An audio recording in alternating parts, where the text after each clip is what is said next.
Hello everyone, my name is Kunal Kumar.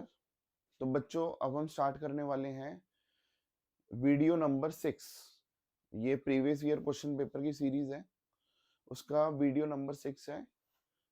ठीक है, 2023 का बीकॉम ऑनर्स बिजनेस मैथ्स का पेपर हम सॉल्व करा रहे हैं।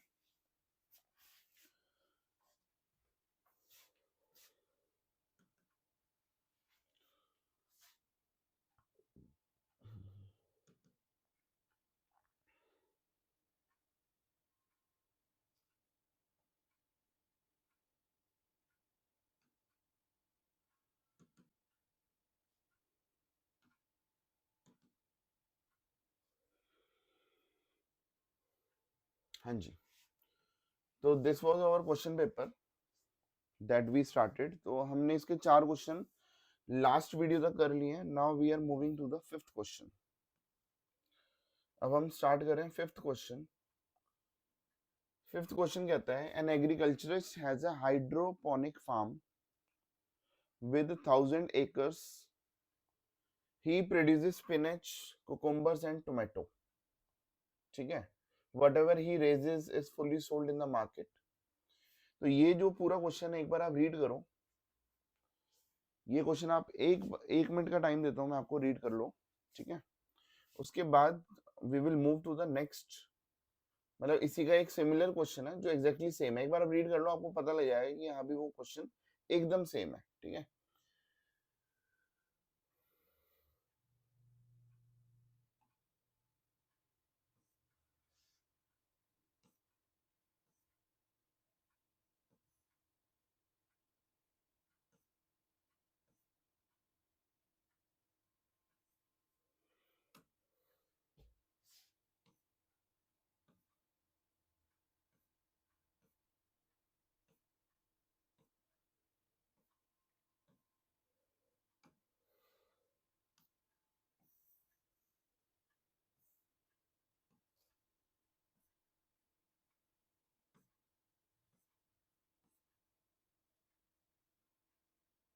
हाँ जी।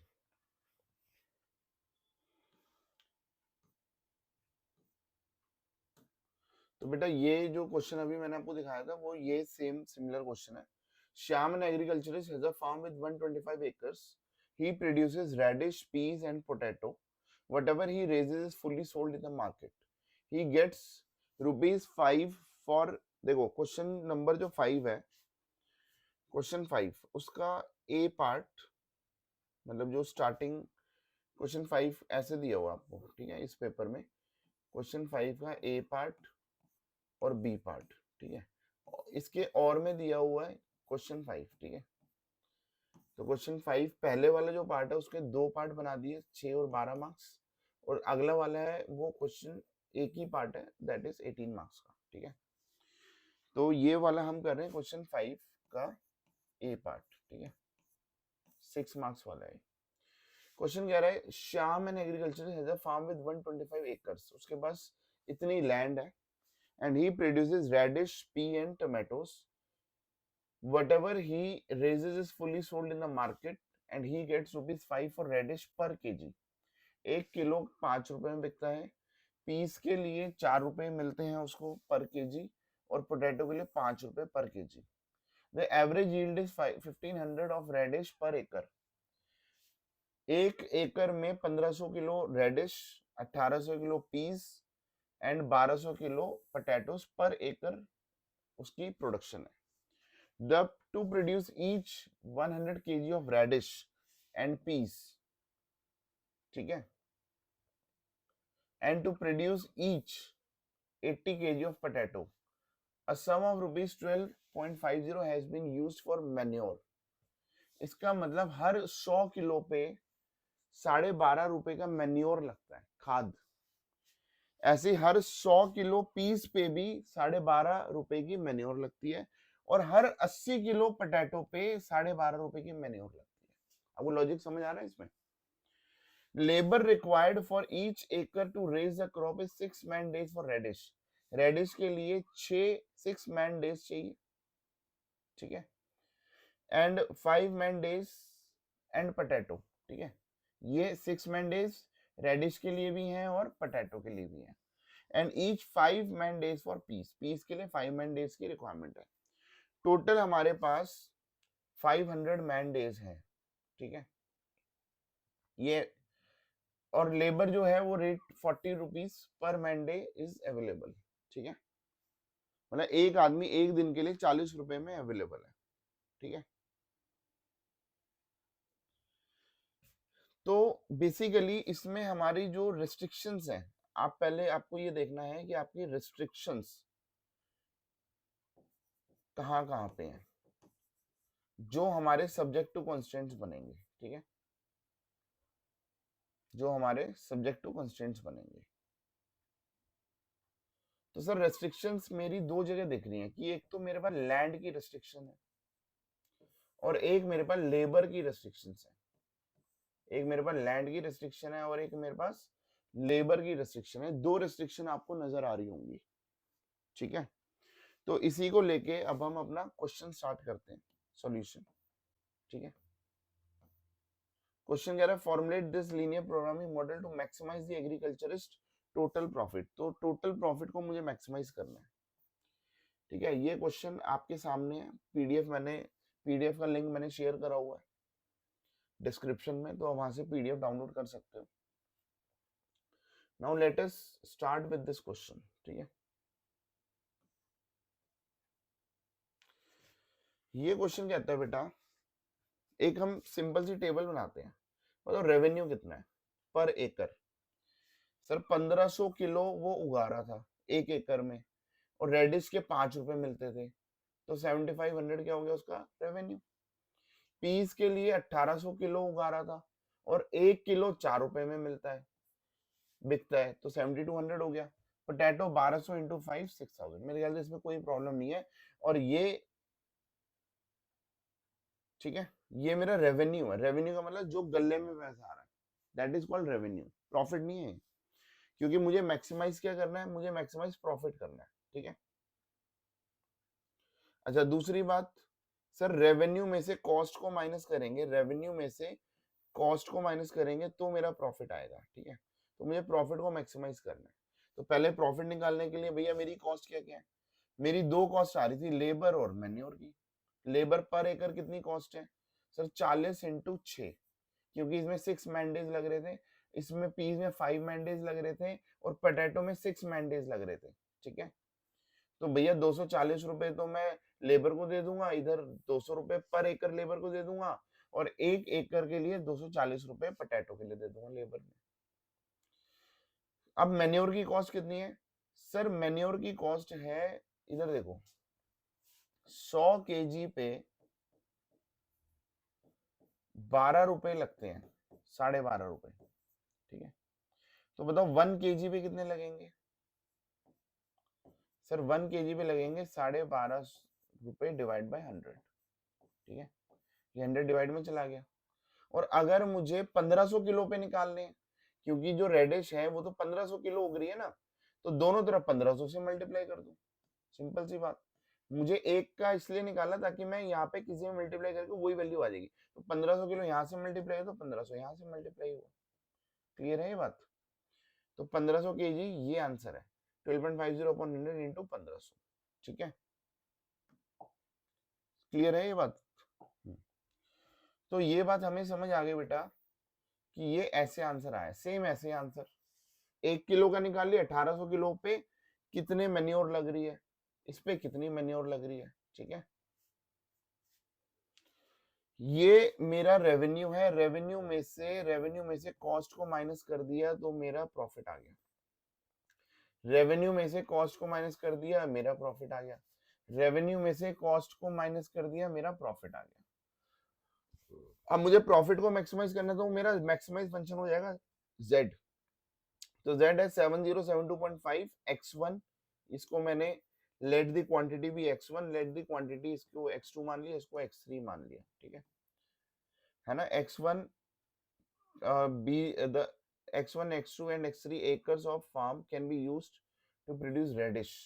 तो x1 रेडिश के लिए है, x2 पीस के लिए, x3 पोटैटो के लिए, ठीक है। तो ये मेरा z हो गया। अब मेरा सब्जेक्ट टू कॉन्स्टेंट्स क्या थे sir, x1 plus x2 plus x3। इन तीनों की के लिए इन तीनों का जो सम है वो मेरे पास जो इन तीनों की लैंड है, x1 is the land for radish, तो तीनों को सम करके लेस देन इक्वल टू 125 है। शुरू में था ना 125 एकड़ लैंड है, तो तीनों का जो सम है, तीनों को जो मैं लैंड अलॉट करूंगा वो एक या तो 125 होनी चाहिए, उससे कम होनी चाहिए, तो ये एक रेस्ट्रिक्शन है, इसको बोलते हैं सब्जेक्ट टू कंस्ट्रेंट, ये कंस्ट्रेंट है, ठीक है। फिर अगला क्या है, लेबर। सर इसके लिए क्या था, मेरे पास मैक्सिमम लेबर 500 पर 500 मैन डेज अवेलेबल है, तो मैं 6 इस लैंड पे लगाऊंगा, 5 लेबर इस लैंड पे लगाऊंगा, 6 लेबर इस लैंड पे लगाऊंगा, तो जो तीनों का टोटल आना चाहिए लेस देन इक्वल टू 500 आना चाहिए। बहुत इजी है ये, वो मैंडे वाला है। और ये तो बाय डिफॉल्ट हर क्वेश्चन में होता ही होता है, जो आपने वेरिएबल लिए हैं x1 x2 x3 that is greater than equal to 0, मतलब जो हमने land x1 land for reddish, क्या वो जीरो हो सकती है, जीरो से कम नहीं हो सकती, समझ आ रही है, या तो जीरो होगी या पॉजिटिव होगी, बट नेगेटिव नहीं हो सकती। ऐसा हो सकता है कि मैंने रेडिश के लिए नेगेटिव लैंड दी है, नहीं भाई, या तो आप दोगे ही नहीं, मिनिमम से मिनिमम क्या होगा, आप लैंड ही नहीं दोगे, तो जीरो हो सकती है, बट जीरो से नीचे नहीं हो सकती, इसलिए इसको लिखते हैं x1 x2 x3 can be greater than और इक्वल टू 0। तो ये हमारा फॉर्मुलेशन है, ये आपका फर्स्ट आंसर है। ये क्वेश्चन 5 जो पहले वाला पार्ट है उसमें ए पार्ट का आंसर है, ठीक है। अब हम करते हैं इसके बी पार्ट पे, ठीक है। Let us move to the B part. तो बी पार्ट कहाँ पे है, क्वेश्चन में चलते हैं, वेयर इज बी पार्ट, ठीक है।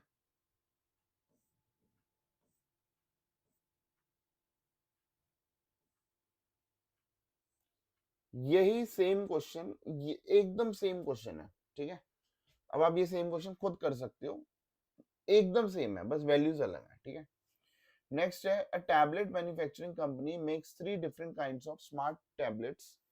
64 जीबी वाला टैबलेट बनता है, उसको x1 बोल दिया, 124 जीबी वाले को x2 बोल दिया, 256 जीबी वाले को x3 बोल दिया। All types of tablets can be profitably manufactured by the company and, ये सब हमें दिया हुआ है, एक बार आप रीड कर लो फिर भी, ठीक है।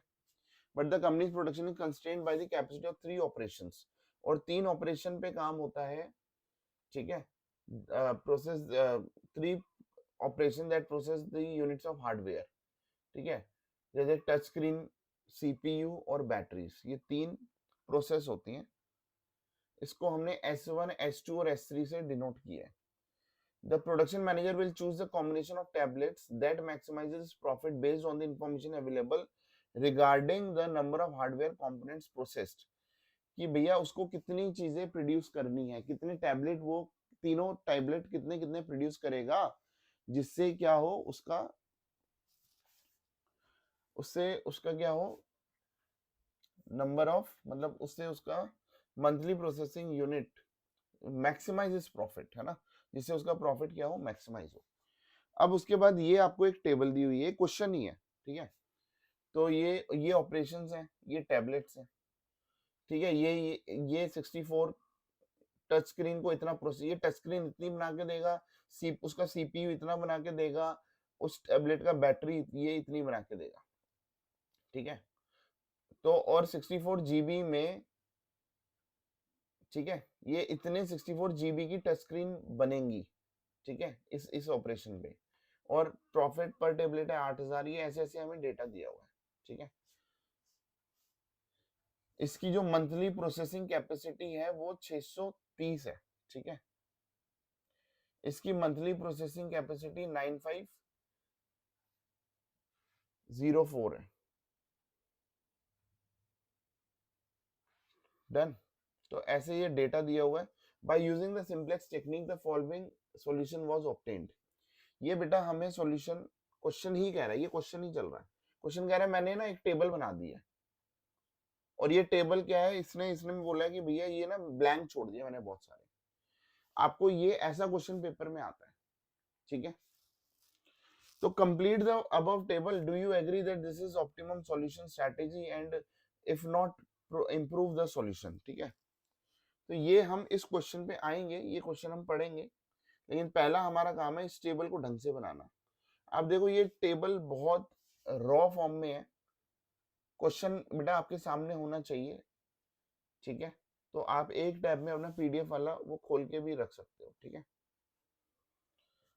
तो ये हमारे पास क्वेश्चन है, इस क्वेश्चन को मैं ढंग से एक फॉर्मुलेट करूंगा तो पहला आंसर मेरा मेन आएगा। हमें बताना है क्या ये ऑप्टिमल सॉल्यूशन है और ये टेबल को कंप्लीट करना है, तो उसी से मेरे सारे आंसर आएंगे, ठीक है। तो एक बार आप टेबल पे नजर मार लो, अब हम इसके सॉल्यूशन को स्टार्ट कर रहे हैं, ठीक है।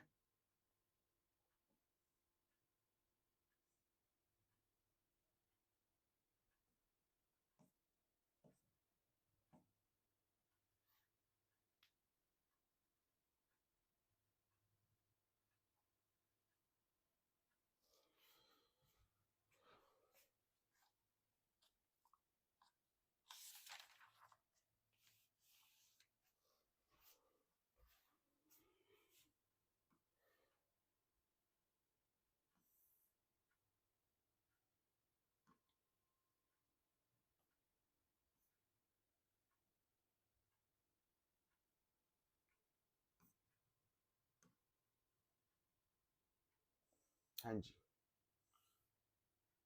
अगर अगर आपने 5A वाला, क्योंकि मैंने उसका सिमिलर क्वेश्चन कराया था, अगर आप 5A वाला क्वेश्चन कर रहे हो तो आप एक बार इधर देख लो, ये आपका आंसर होगा, ठीक है। वो पीडीएफ में आपको आंसर दिया हुआ है, ठीक है। चलो नेक्स्ट क्वेश्चन करते हैं, 5B, ठीक है। जो मेरी गिवन टेबल थी, जो मेरी गिवन टेबल थी, उसको मैंने थोड़ा सा रिफ्रेम करा है, ठीक है। क्या करा बेटा? थोड़ा सा रिफ्रेम करा है। तो वो रिफ्रेम कैसे करा है? लास्ट में आपको बेसिक सॉल्यूशन दिया होता है, लास्ट में आपको क्वांटिटी करके लिखा हुआ था, वो सॉल्यूशन होता है, वो हम इधर लिख देंगे, ठीक है। मैं आपको बार बार दिखाता रहता हूँ, देखो ये सॉल्यूशन मैंने इधर लिखा ना, पेज 20 और शायद 6 था, ठीक है।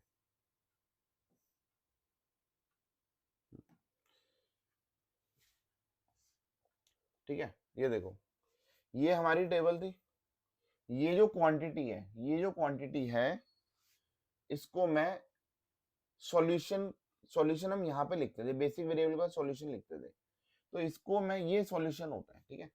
तो सॉल्यूशन को मैं ढंग से इस वाले कॉलम पे लेके आ जाऊंगा, बस सिंपल सी बात है, बेसिक वेरिएबल के बाद। उसके बाद x1 x2 x3 s1 s2 s3, ये सब ऐसे लिखा हुआ है। अब आप दोबारा देखो,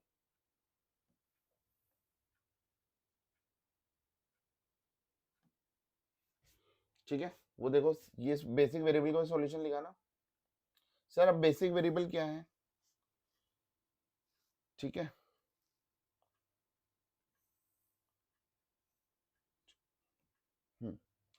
बेसिक वेरिएबल क्या है वो हमें कैसे पता लगेगा, ठीक है।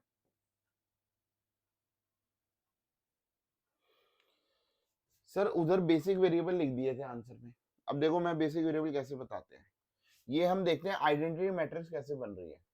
आइडेंटिटी मैट्रिक्स इसमें से बन रही होगी 100, हर टेबल में बनती है, ठीक है, 100। तो आइडेंटिटी मैट्रिक्स का जो पहला कॉलम है वो कहाँ है, वो ये वाला है, ये वाला है, ये वाला है।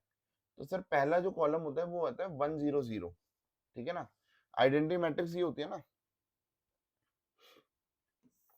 आइडेंटिटी मैट्रिक्स होती है ये 100 0 1 0 0 1, ठीक है।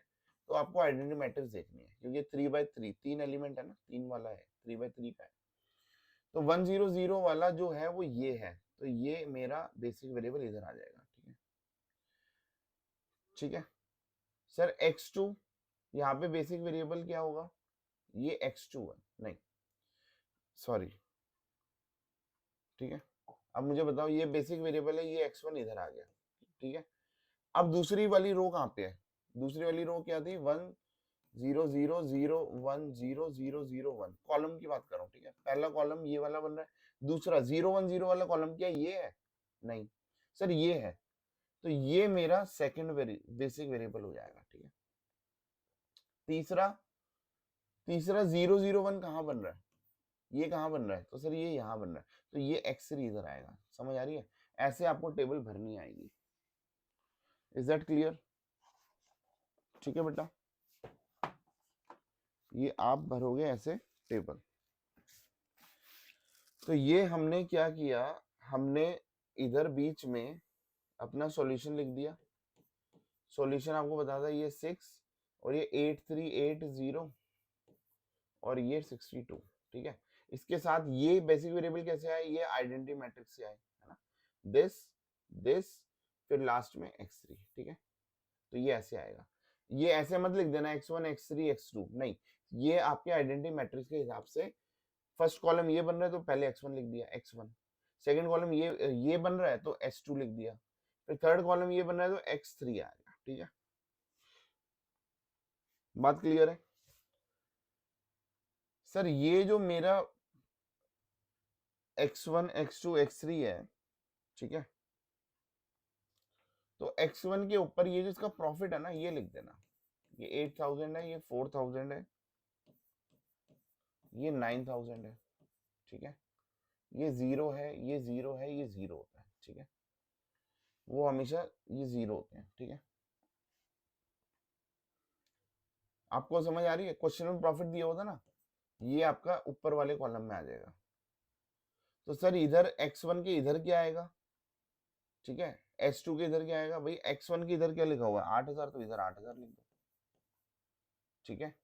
s2 के ऊपर 0 है तो इधर 0 लिख दो, x3 के ऊपर 9000 है तो इधर 9000 लिख दो। तो ऐसे हम टेबल को कंप्लीट कर रहे हैं, we are completing this table, right.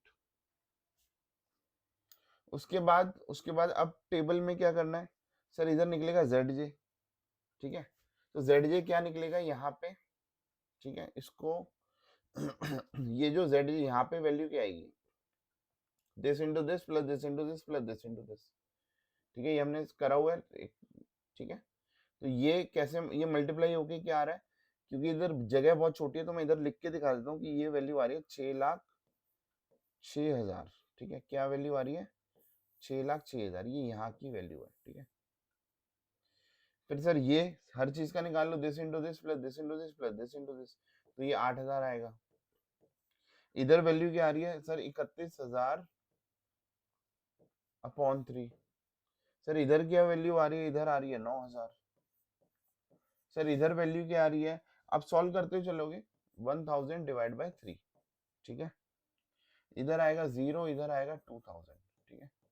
ये वाली लाइन जो है वो हम इधर लेके आ चुके हैं, ठीक है। तो ये हमारा टेबल फॉर्मुलेट हो गया। सर अब सीजे माइनस जेड क्या होगा सर, यहाँ पे तो कुछ होता नहीं, इधर कुछ नहीं है, तो दिस माइनस दिस जो कि ये है वो कुछ नहीं है, तो हम यहाँ पे ब्लैंक छोड़ते हैं, तो दिस माइनस दिस ये 0 हो गया, ऐसे माइनस करते रहो, तो ये हो गया -19,000 डिवाइड बाय 3, -19,000 डिवाइड बाय 3, ठीक है।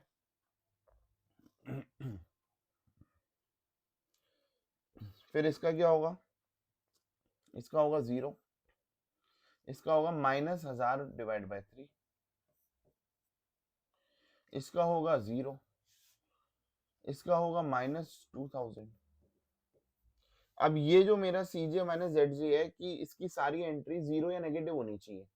अगर आपने मेरी LPP वाली वीडियो देखी हुई है तो ये चीज आपको पता है। तो 0 है, इससे कोई दिक्कत नहीं है, ये नेगेटिव है, इससे कोई दिक्कत नहीं है, 0 है कोई दिक्कत नहीं, नेगेटिव है कोई दिक्कत नहीं, 0 है कोई दिक्कत नहीं, नेगेटिव है कोई दिक्कत नहीं। इसका मतलब I don't have any problem in CJ minus ZJ। इसका मतलब this solution is, do you agree that this solution is optimal? Yes, this solution is optimal because all the entry of CJ minus ZJ are 0 or negative. If not, then improve the solution. अगर ये optimum solution नहीं है तो भैया इसके बाद next वाली table हम बनाते हैं। वो टेबल मैंने अपनी LPP की सिंपलेक्स मेथड की वीडियो पार्ट 1 में डाला हुआ है, उसमें पूरा मेथड मैंने आपको समझाया हुआ है, ठीक है। तो ये एक बार देख लो बेटा, ठीक है, स्क्रीनशॉट लेना है तो इसका स्क्रीनशॉट ले लो। ये मैंने आंसर जो लिखा हुआ था उसी को मैंने यहाँ पे लिख दिया, ठीक है। डन है, डन। अब सेकंड पार्ट क्या कहता है, सेकंड पार्ट कहता है how many units of each tablet should be produced, ठीक है, how many units of each tablet should be produced to maximise the profit and how much is the maximum profit. भाई second part का answer क्या है, मैं दोबारा से इसके सॉल्यूशन में जाता हूं, मैं दोबारा से इसके सॉल्यूशन पे जाता हूं। ये सॉल्यूशन जो मैंने उधर लिखा था वो ये वही है। तो इसका अब आंसर क्या है, तो सर इसका आंसर है, देखो पहले का तो आंसर हम कंप्लीट कर दिया था, yes it is an optimal solution because all integer C minus Z are negative और जीरो। तो ये आपको लिखना है, लिख के एक लाइन में लिख के बता देना है।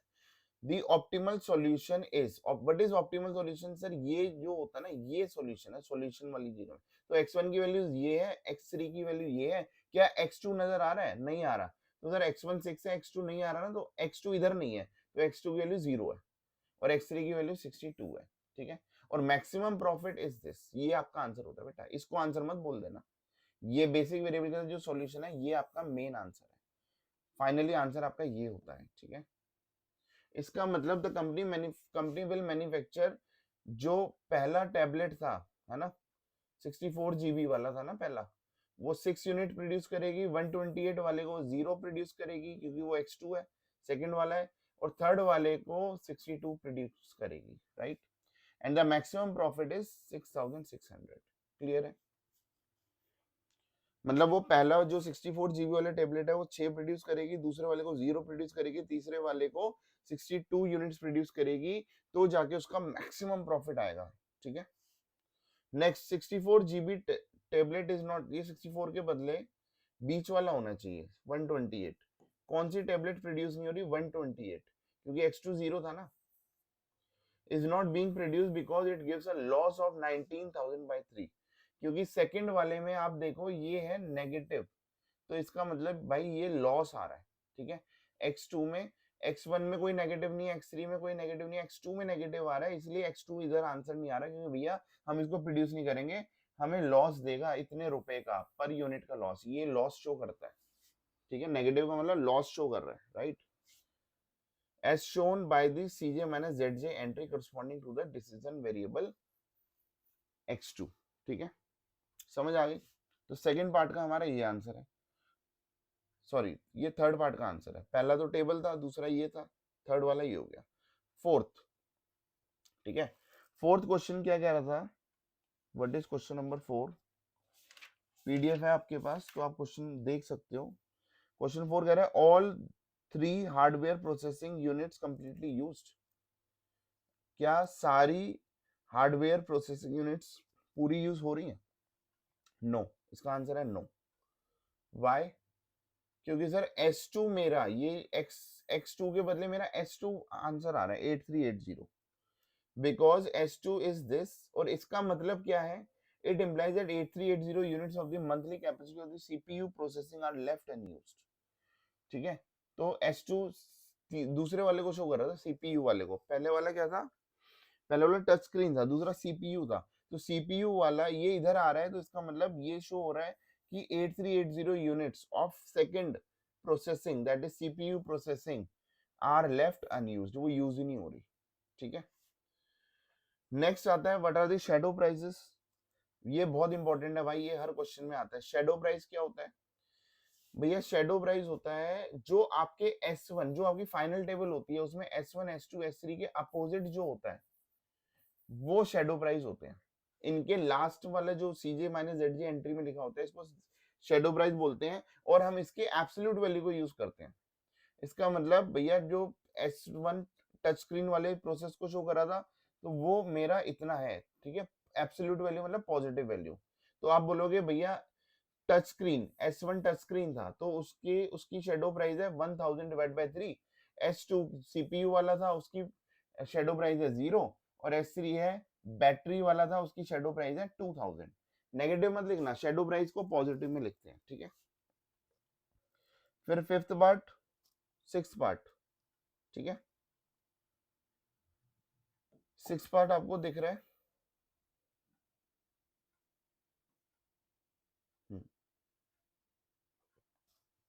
सिक्स पार्ट क्या कह रहा है, सिक्स पार्ट कह रहा है कि भाई क्वेश्चन है आपके पास, is there any alternative product means which gives the same profit, क्या ऑल्टरनेटिव सॉल्यूशन निकलेगा इसका? सर इसका ऑल्टरनेटिव सॉल्यूशन नहीं निकलेगा। ऑल्टरनेटिव सॉल्यूशन कब निकलता है? जब नॉन बेसिक वेरिएबल, देखो ये है बेसिक वेरिएबल, सर देखो ये सारे वेरिएबल हैं x1 x2 x3, ठीक है, s1 s2 s3, ये सारे वेरिएबल हैं, लेकिन यहाँ पे जो आ गया वो बेसिक वेरिएबल है फाइनल टेबल में। तो ये मेरे पास बेसिक वेरिएबल है, ये मेरे पास बेसिक वेरिएबल है और ये मेरे पास बेसिक वेरिएबल है, तो जो बच गए वो क्या है, नॉन बेसिक वेरिएबल। क्या हो गया बेटा, वो नॉन बेसिक वेरिएबल। तो अगर नॉन बेसिक वेरिएबल के अपोजिट में अगर आप देखोगे, ठीक है, ये नॉन बेसिक वेरिएबल क्या है, x2 s1 s3, x2 s1 और ये नॉन बेसिक वेरिएबल है, क्योंकि बेसिक वेरिएबल ये है, ठीक है। इनके अपोजिट की एंट्रियां देखो, इनके अपोजिट cj माइनस zj की एंट्रियां देखो। ये जो एंट्री है, क्या इसमें कोई जीरो है, ये देखो, क्या इसमें कोई जीरो है, ये देखो ये जीरो लिखा ना, क्या इसमें कोई जीरो है, सर इसकी एंट्री में कोई जीरो नहीं है। अगर कोई भी जीरो होता तो हम ये बोल सकते थे कि ये टेबल भी मेरा आंसर है, और अगर मैं इसको आगे भी सॉल्व करके एक और टेबल बनाऊंगा तो उसके पैरामीटर भी चेंज हो जाएंगे, बट दोनों का आंसर सेम रहेगा। आप समझ रहे हो कि मैं x1 x3 इतने ना बना के उसका आंसर कुछ और आ जाता, बट उस पे भी आपका प्रॉफिट 6,06,000 ही आता। तो उसका एक, ये बोलते हैं कि उसका एक और ऑल्टरनेटिव सॉल्यूशन है, राइट। तो अभी जैसे सपोज मैं एक जॉब कर रहा हूं, उसमें मुझे 1 लाख रुपए मिल रहे हैं। अगर मैं दूसरी जॉब करूंगा और वहां पे भी मुझे 1 लाख रुपए मिल रहे हैं, तो मैं बोलूंगा कि भैया there is the alternative solution, right, कि मैं यहाँ जॉब करूं या मेरे पास एक ऑल्टरनेटिव मैं वहां जॉब करूं, ठीक है। लेकिन अगर मैं जहां जॉब कर रहा हूँ वहां मुझे 1 लाख रुपए मिल रहे हैं, और मैं दूसरी जगह मैंने इंटरव्यू दिया था, 80,000 रुपए मिल रहे हैं, तो that is not the alternative, right. तो मैं बोलूंगा भैया यही मैक्सिमम है, जो मैक्सिमम वाला है वहीं पे जॉब करूंगा। Are you getting my point. तो यहाँ पे वो कैसे शो होगा कि क्या इसका कोई ऑल्टरनेटिव है। तो इसका मतलब अगर यहाँ पे अगर नॉन बेसिक वेरिएबल के अपोजिट में zj minus cj minus zj वाली एंट्री जीरो आ रही है, तो आप बोलोगे ऑल्टरनेटिव है। अगर जीरो, कोई भी जीरो नहीं है, तो आप बोलोगे it is not, there is no alternative solution, right. समझ आ गई। फिर इसका next part, seventh part, CPU processing, process to make all the tablets, how many CPU are processed. ये कह रहा है ऑप्टिमल सॉल्यूशन में कितने सीपीयू बन रहे हैं, ऑप्टिमल सॉल्यूशन में कितने सीपीयू बन रहे हैं। 22 into 6 plus 0 plus 16 into this, ये देखो तीन चीजें आपको ऐसे लिखी हुई है, ठीक है। ये आंसर बन रहा है। सर ये कहां से आया, इसके लिए बेटा मुझे दोबारा क्वेश्चन पे पहुंचना पड़ेगा, ठीक है। 22 इंटू 6, ये देख लो क्वेश्चन क्या कह रहा था, how many CPUs are processed to make the all the tablet in the optimal solution, ठीक है।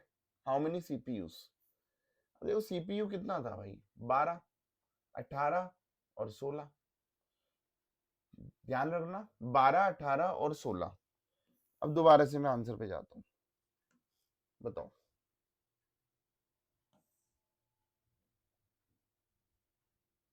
बताओ मेरा आंसर क्या है सर।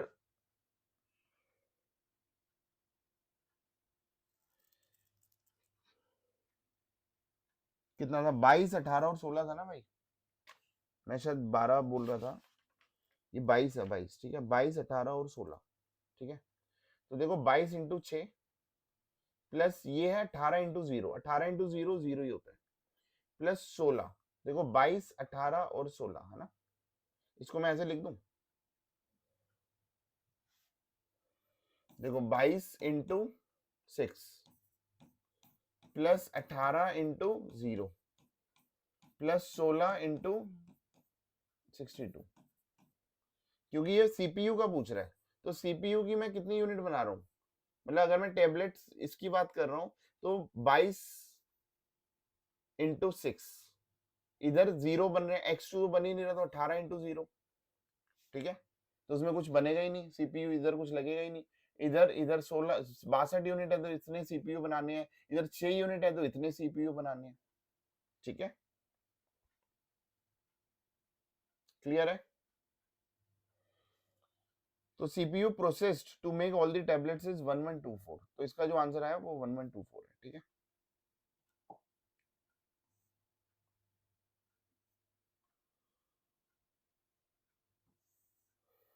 और बेटा ये है for the impact of finding the 18 months of 128 GB produced by x2। तो ये लास्ट वाला पार्ट है, तो बेसिकली क्या है कि बुक वैल्यू ये सॉरी बेसिक वेरिएबल दिया हुआ है सॉल्यूशन, और ये हमने x2 को ये उठा लिया, ये 17/9 है, आप आंसर में देखना, ठीक है। और उसके बाद जब हम न्यू प्रोडक्ट मिक्स करेंगे तो 6 माइनस 5/6 इंटू 18, ठीक है। 6 माइनस 5/6 इंटू 18, क्योंकि 18 मंथ के हिसाब से हम इसको कर रहे हैं। नेक्स्ट क्या हो गया, उस अगले के लिए 18 तो दिया ही हुआ है, क्योंकि ये 64 GB वाला था, ये 128 GB वाला था, और ये 256 वाला था। इसका तो हमें 18 दिया ही हुआ है, इसका ऐसे निकलेगा 6 माइनस 5/6 इंटू 18, ठीक है। थोड़ा सा इन चीजों में क्या हो रहा है बेटा, थोड़ा सा आपको याद रखना पड़ेगा, ये थोड़ा थ्योरेटिकल क्वेश्चन है, ठीक है। तो जो चीजें चलो आपसे याद रहती हैं तो बहुत बढ़िया, ठीक है। बहुत सारे पॉइंट्स हैं जो शायद आपको माइंड में टिकेंगे, और हो सकता है कि एक आध पॉइंट इतना याद करने वाला हो गया तो आपको शायद ना टिके। I am so sorry for that, क्योंकि मेरे को इसकी कंप्लीट वीडियो बनानी थी, बट इतना सारा काम था वीडियोस बनाने का, तो मैं उसमें उस चीज को नहीं कवर कर पाया। लेकिन मुझे उम्मीद है कि अगर ये क्वेश्चन आप कर लोगे तो आपके बहुत सारे पॉइंट इसमें कवर हो गए, ठीक है। नेक्स्ट, ठीक है, फिफ्थ का बी पार्ट। अब हम नेक्स्ट कर रहे हैं, सॉरी ए और बी तो हमने कर लिया, अब हम कर रहे हैं फिफ्थ का और वाला पार्ट, ठीक है। उसमें एक सिंगल क्वेश्चन है, बहुत इजी है, ठीक है। अब ये जो सिंगल क्वेश्चन हमें दिया हुआ है, ये क्वेश्चन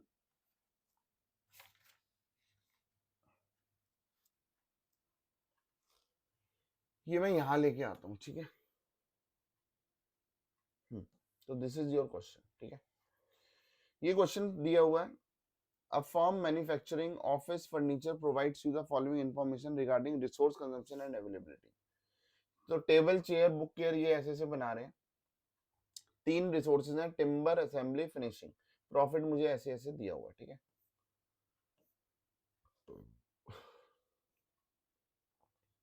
कह रहा है कि भैया फॉर्मुलेट दी एलपीपी। हमारे लिए एलपीपी बनाना कोई मुश्किल बात नहीं है, जेड जो प्रॉफिट है उसको मैक्सिमाइज करना है, तो 30 और 20 12 दिया, 30x1 प्लस ये डायरेक्टली आप ऐसे बना लोगे, सारे लेस देन इक्वल टू के वेरिएबल हैं, ठीक है।